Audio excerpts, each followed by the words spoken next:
অল্প দিনে বড় লোক হওয়ার স্বপ্ন যেই দেখেছি না সে শেষ হয়ে গেছে।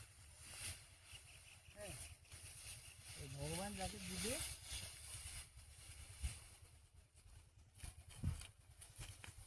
সোজা পথে হাঁটতে হবে ভাই। আমাদের সাধারণ মানুষ শর্টকাট পথে যাওয়া যাবে না, যেতে পারি না। শর্টকাটে গেলে অনেক সমস্যা আছে। যাই হোক, কে কী ভাবেন জানি না, আমার কথাটা বিতর্ক করবেন না। বাবাও চাষি, আমিও চাষি। চাষি মানেই কর্মব্যস্ত জীবন, সব সময় একটা চাষের মধ্যে। হ্যাঁ,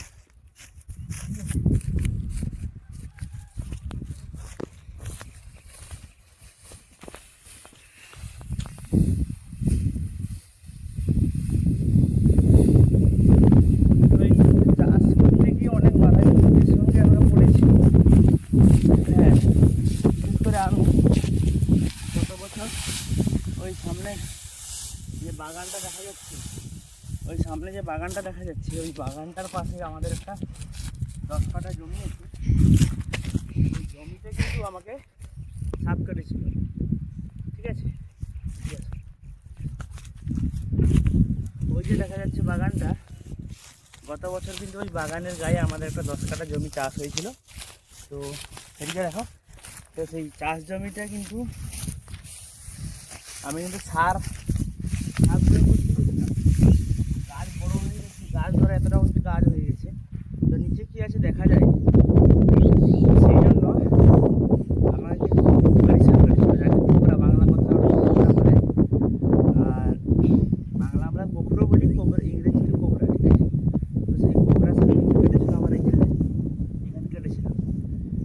তো ভাগ্যের জোরে, উপরওয়ালার জোরে বেঁচে এসেছি, ফিরে এসে আবার এই কাজের মধ্যেই আছি। ভয় করলে হবে না, ভয় করে জীবনযাপন করা যায় না। ভয়কে জয় করতে হবে। ভয়কে জয় করলে গিয়ে তবেই তুমি কাজ করতে হবে।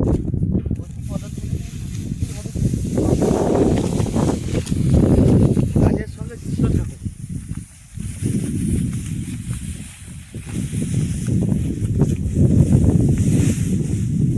ভগবান সবাইকে কিছু না কিছু প্রতিভা দিয়েছে। কে ভালো লিখতে পারে, হ্যাঁ, তো আমাদের মধ্যে এটাই যে আমরা চাষ করতে পারি। চাষই আমাদের জীবন। সবার দ্বারা সবটা হয় না। কেউ ব্যবসা ভালো করতে পারে, কেউ আঁকাআঁকি করতে পারে ভালো, কেউ রাজমিস্ত্রি কাজ করতে পারে ভালো, কেউ মেকানিক, কেউ যন্ত্র সারাই করে। আমরা চাষ করতে পারি, সেটাই আমাদের গর্ব। আর এতে কোনো লজ্জার বিষয় নেই। চাষও একটা প্রতিভা, হয়।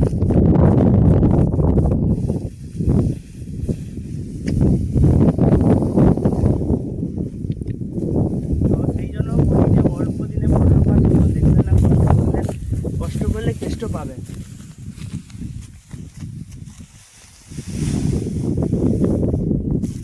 এই জমিটা একটু গভীর আছে, তো জলটা জমা হয়ে যায়। পাশের জমিতে জল, বীজতলা যে পড়বে পাশের জমিতে, তো জল পড়বে এখানে, জল ওই ঘর থেকে জল আসবে, এটা থেকে জল এলে কিন্তু এই জমিটা জলে ডুবে যাবে। আর এদিকটা ডাউন আছে, জল চলে আসছে, এই আঁটিগুলো ভিজে যাবে। যার কারণে আমি এই আঁটিগুলোকে সেদিকে শিফট করে দিচ্ছি।